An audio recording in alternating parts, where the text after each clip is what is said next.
مومن کی شان یہ ہے کہ اٹھتے بیٹھتے ہر وقت اس کی زبان پر اللہ کا ذکر رہے، حتیٰ کہ اگر رات میں بھی آنکھ کھولے تو ذکر کے کلمات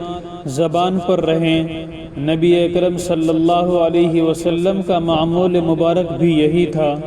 سیدنا حضرت عبادہ ابن صامت رضی اللہ عنہ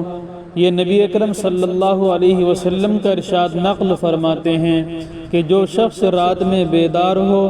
اور اٹھتے ہی یہ کلمات پڑھے تو اس کی سب غلطیاں اس طرح معاف ہو جائیں گی گویا وہ آج ہی اپنی ماں کے پیٹ سے پیدا ہوا ہو،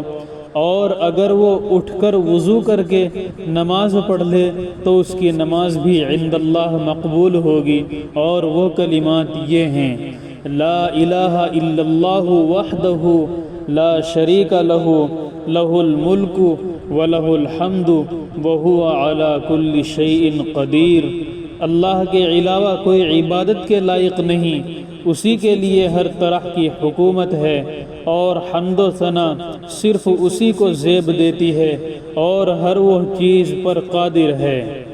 ام المؤمنین سیدتنا حضرت عائشہ صدیقہ رضی اللہ عنہا فرماتی ہیں کہ نبی اکرم صلی اللہ علیہ وسلم کی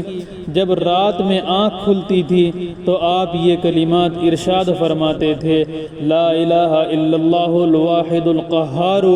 رب السماوات والارض وما بینہما العزیز الغفار، کہ اللہ کے علاوہ کوئی معبود نہیں ہے، وہ یکتا ہے، بہت غلبے والا ہے، وہ آسمانوں زمین اور ان دونوں کے درمیان پوری کائنات کا رب ہے، وہ بہت زبردست ہے اور غفار ہے۔ صحابی رسول سیدنا حضرت ربیعہ کا ابن کعب اسلمی رضی اللہ عنہ فرماتے ہیں کہ میں پیغمبر علیہ السلام کی چوکھٹ پر سویا کرتا تھا تو میں رات میں